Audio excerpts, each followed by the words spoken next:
common questions that I get asked about my herbal coffee blends is how do you brew them?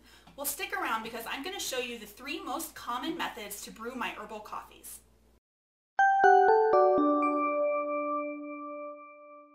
Hi guys, I'm Jessica from DeliciousObsessions.com and welcome to my kitchen.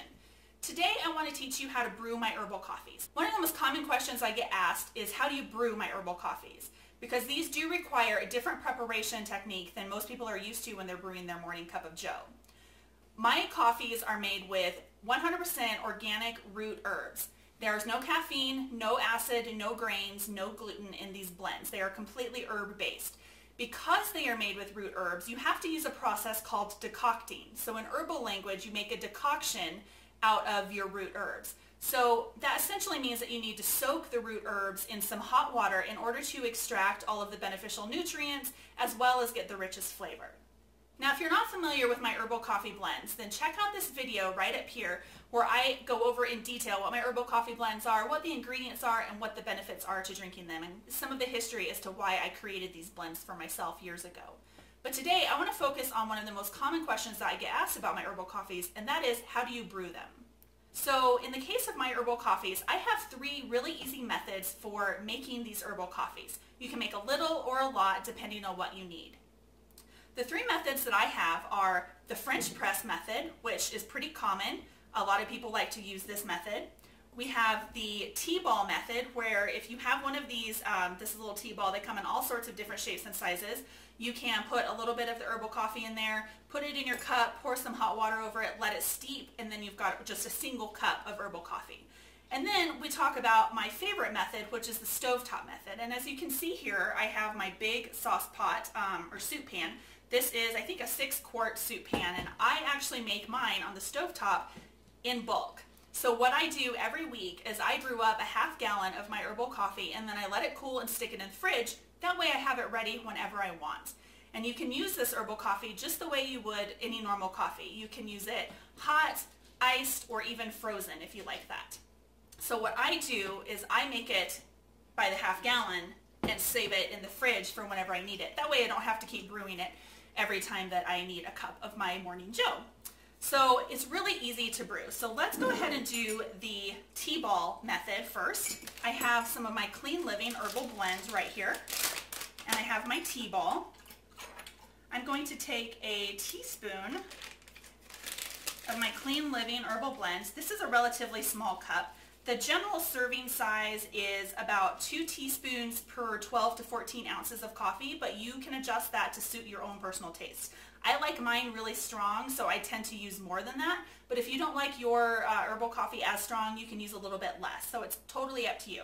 So I'm just going to place, this is a rounded teaspoon of my Clean Living herbal blends. I'm going to place that in my cup here, and over here I have some water that I've heated in my electric kettle. So I'm just going to pour in the hot water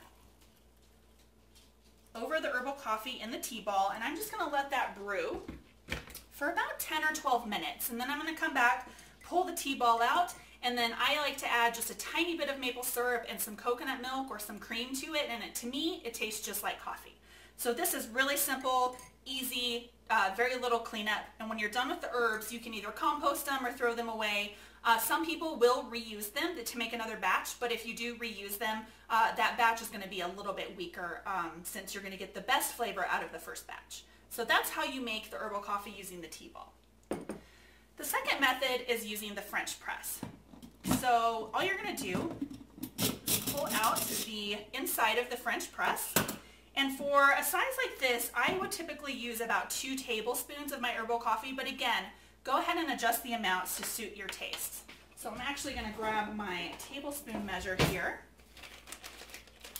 And I'm going to go ahead and toss in about 2 tablespoons of my Clean Living herbal coffee blends into my French press. And again, I still have some hot water over here that I heated up a little bit earlier, so I'm just going to go ahead, pour in my hot water.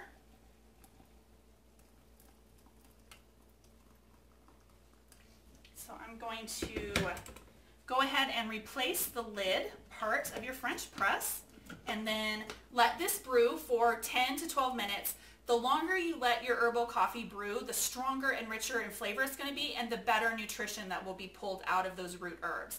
So if you're in a hurry, you can let it brew for 5 minutes or 10 minutes and then drink it. The flavor might not be as strong as it is if you let it brew longer, but if you have more time, you could let it go longer than 12 or 15 minutes.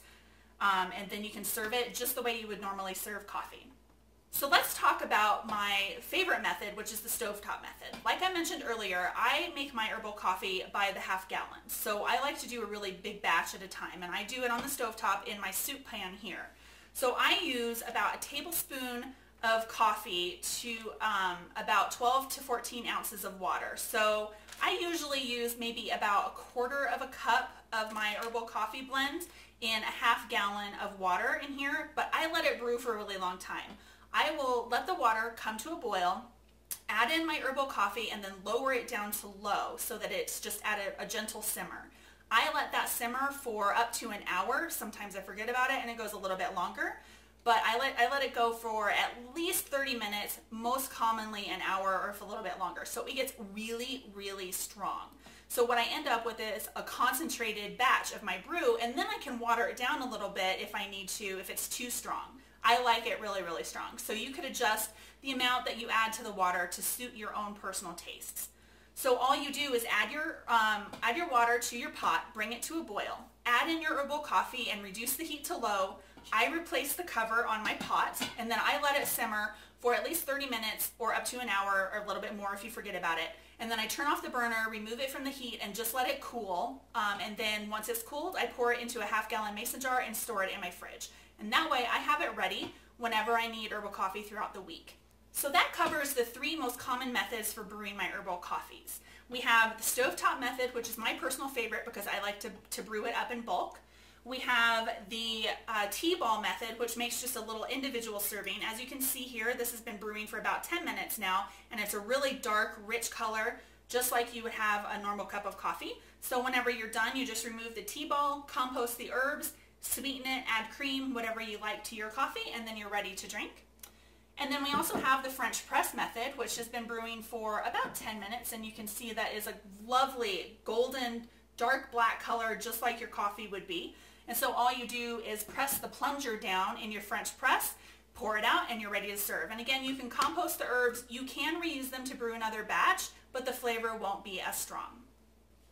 If you have any questions about my herbal coffee blends, please leave me a comment below or feel free to email me through my website.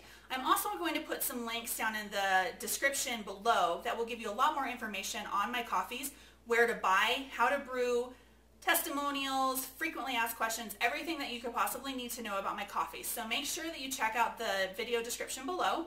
If you liked this video, I would love it if you'd give me a thumbs up and even subscribe to the channel, because we have a lot more videos coming this year and I don't want you to miss out on the latest real food and health and wellness news. Thanks for watching, and I'll see you again soon.